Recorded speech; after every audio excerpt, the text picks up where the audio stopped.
A man, if he is truly a man, will never forgive cheating or accept living with an unfaithful woman. Cheating can either be accepted or not accepted. If a man has accepted cheating, it does not mean that he has forgiven it.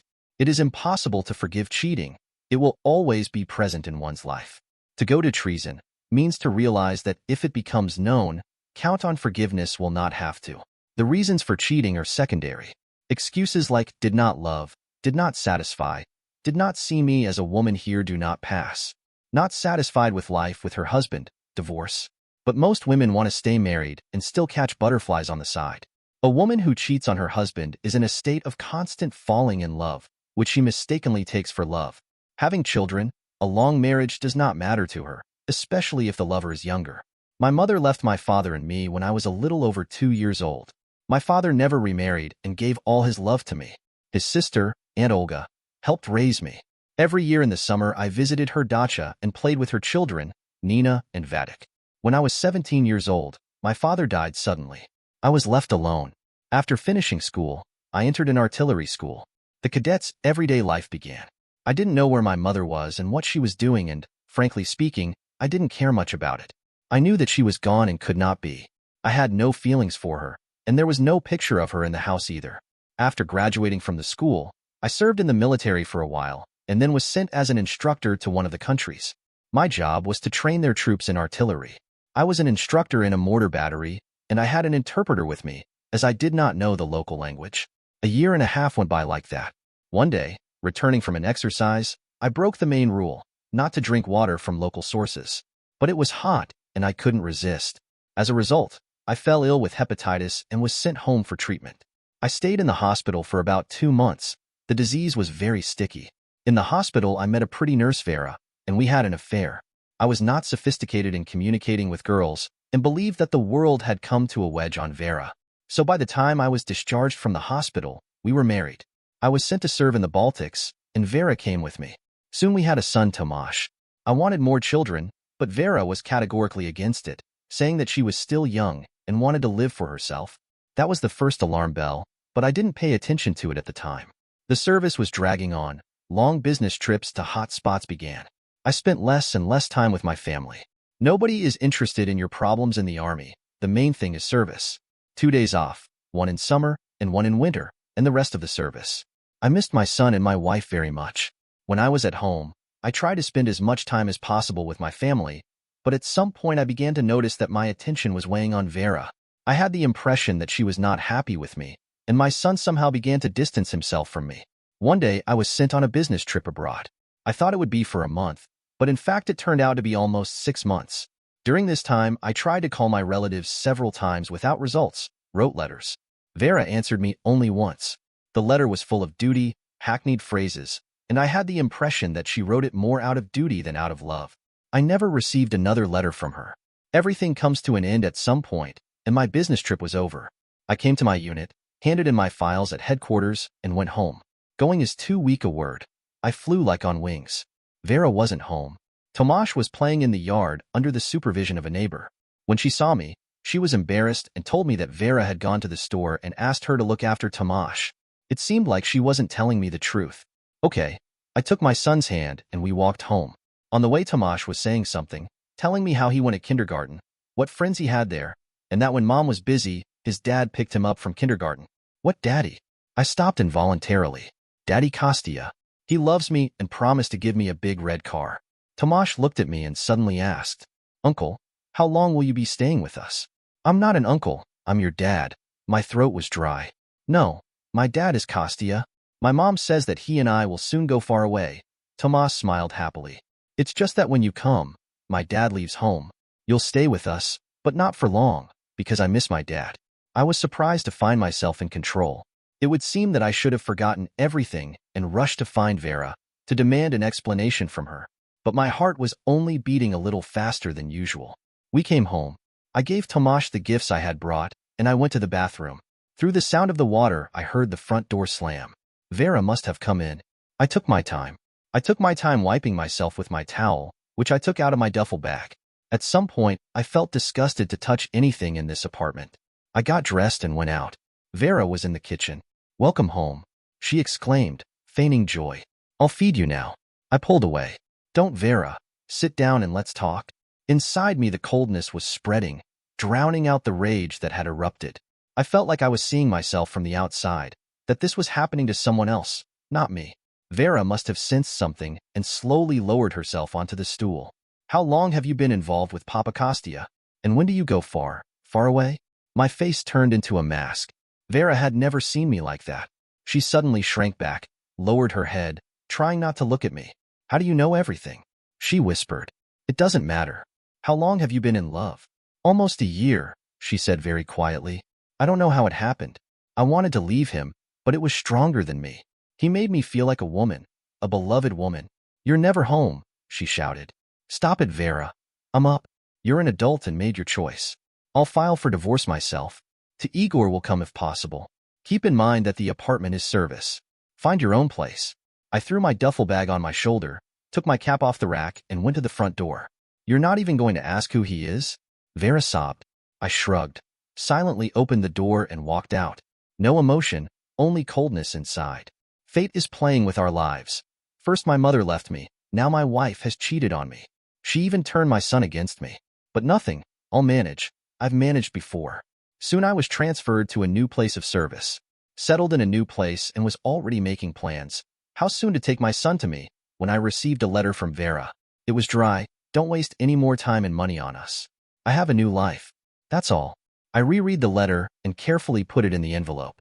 How strange life is. The most precious things can be taken away in an instant. 5 years passed. Life got better. I got married for the second time. A son was born, and 2 years later a daughter. One summer, resting at the cottage, I received a telegram. At first I couldn't believe my eyes. Very sick. I apologize. I want to see my son. Mother. My mother. She's alive. I returned to the city, got a job at a hotel, and, leaving my family at the dacha, went to the specified address. Meeting my mother left no trace in my soul. I realized that she was a stranger. She talked about her hard life, about how she wanted to find me, but fate did not allow it. Now cancer had found her. I didn't feel sorry for her, but I couldn't leave her to die alone. Mother died 2 months later. I never saw Vera again and knew nothing about her. I know that Tomasz went to military school, and I'm proud of that. Story 2. This day off started like any other Saturday. Sergei woke up later than usual, kissed his wife Anna, with whom he had been married for 15 years. She lazily waved him away, muttering, Seryoza, well, let me sleep. The children are probably already awake. Take care of them. Sergei smiled, threw on a robe and went to the bathroom. Passing the room of the youngest daughter Kostya, he heard noise and laughter. As he realized, her older sister Lena had come to wake her up. Lena had always been the one to take care of her younger sister. They had a special bond despite the age difference. Kostya was the little sunshine in their home, always joyful and energetic. Sergei didn't bother them and went to take a shower. After the shower, he wiped himself thoroughly, got dressed, and went to the kitchen. His daughters were already sitting at the table, talking animatedly about something. Lena, the eldest, asked, Daddy, what's for breakfast? I'm so hungry. Sergei smiled and replied, Today it will be oatmeal with fruit. Go wash up and I'll prepare everything soon. Lena, always responsible and organized, took Katya's hand and led her to the bathroom. Breakfast was prepared quickly, and soon the girls were already enjoying delicious porridge. At that moment Anna entered the kitchen, still a little sleepy, but already washed and combed. She was wearing one of Sergei's shirts, and he couldn't help but notice how good she looked in it. Her blonde hair was slightly disheveled, but it gave her a special charm. Sergei looked at his wife with love and a slight sadness. Although he still loved her, he felt that an insurmountable wall had grown between them.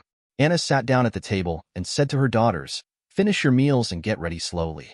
Daddy's taking you to Grandma's today, and you'll spend the weekend there. Her voice was steady, but there was a certain anxiety in her eyes that Sergei couldn't help but notice. The girls were surprised. Mom, but you promised that we would go to the ski resort on New Year's Eve. Anna sighed and replied, Girls, sometimes plans change. We will definitely go to the resort in the spring. For now, you'll have a great vacation at Grandma's. She tried to smile, but the smile turned out strained. Sergei felt irritated. He knew that Anna was hiding something. The recent change in her behavior coincided with the arrival of a new colleague at her work, Igor Petrovich. Sergei knew they had known each other since university, but Anna had never mentioned him at home. That bothered him. He tried not to show his concern and maximized his control over his wife. He hoped that Anna would find the strength not to give in to temptation. But her decision to send the children to their grandmother over the long New Year's weekend alarmed him. He suspected she was planning something. When breakfast was over and the girls had gone to pack, Anna turned to Sergei and said, "We need to talk." Her serious tone left no doubt that the conversation would be unpleasant. There was a certain determination in her eyes that made Sergei tense. He nodded, though his heart began to beat faster. Sergei slowly sat down at the table, feeling the anxious atmosphere thickening around him. Anna took a deep breath and sat down across from him.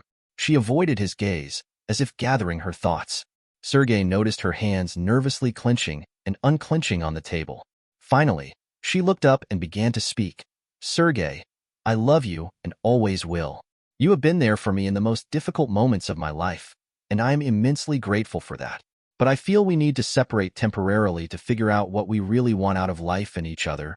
Her voice was quiet but firm, as if she had been thinking these words for a long time. Sergei felt his heart clench with pain. He stared at her, trying to catch the slightest hint of doubt in her eyes, but saw nothing but determination. "What do you mean?" he asked, trying to keep his voice calm even though everything was boiling inside him. He couldn't understand why she had suddenly decided to bring it up. Everything was fine, or at least he thought it was. Anna took a deep breath and continued, "Sergei, I feel like our relationship has become routine. It's like we're living on a schedule, not really thinking about what we really want. We have less and less heart-to-heart talks, and I'm starting to lose touch with you. It's not your fault or mine. It just happened. We both got caught up in the daily grind, forgetting to keep the fire burning in the relationship." Sergei was silent, digesting her words. He realized that there was some truth in her words. Their life had indeed become like an endless cycle of duties and chores. But he still couldn't agree that breaking up was the right decision. "Do you want to split up temporarily so you can spend the holidays with Igor Petrovich?" he finally asked, trying to keep his voice even, but he could feel a wave of anger rising inside him. He knew his suspicions might be unfounded, but he couldn't shake them off. Anna looked surprised and a little hurt. "What are you talking about? There's nothing between me and Igor. It's just a coworker. I would never betray you like that. I just want us both to take a little break from each other and look at our lives from a different perspective. Realize what's important to us and whether we need to continue being together." Sergei fell silent again. He knew her words were sincere, but fear and jealousy kept him in suspense. He couldn't believe it had all happened so suddenly. He felt lost and alone. "I can't agree to this," he finally said, his voice shaking with tension. "If you want to leave, leave now, but I won't wait. I can't live in limbo, not knowing if you're coming back or not." Anna sighed and stood up from the table. Tears glistened in her eyes, but she tried not to show her weakness. "Okay, if that's the way you want it, I'll leave. But know that I'm doing this for us. I hope this will help us realize that we really need each other," she said and headed toward the bedroom to pack her things. Sergei sat at the table, thinking about what had happened. His heart was broken, but he knew he had to be strong for his daughters. He sat still for a few more minutes, staring at the patterns on the tablecloth, trying to collect his thoughts. Anna's words rolled around in his head, her voice still echoing in his ears. "I love you and always will. We need to separate temporarily." These phrases seemed to crash into his mind. Finally, he got up and went to help the girls get ready for their grandmother. Kostya, small and naive, didn't understand what was going on, but she could feel the tension in the air. Her big blue eyes looked at her father with a question, but she didn't dare to ask. Sergei stroked her head, trying to give her confidence. "Katenka, you know we're going to Grandma's, don't you?" he asked, trying to speak cheerfully. The girl nodded, but her eyes remained anxious. Lena, on the other hand, was already guessing a lot of things. She was older and more susceptible to changes in her parents' moods. She silently gathered her things, trying not to look at Sergei. He knew she realized more than she was saying, and that made him even more anxious. When the things were packed, Sergei helped the girls get dressed. He could feel the tension building with every movement. A storm was raging in his soul, but he knew he had to be strong for his daughters. Anna, meanwhile, was still in the bedroom, putting away her things.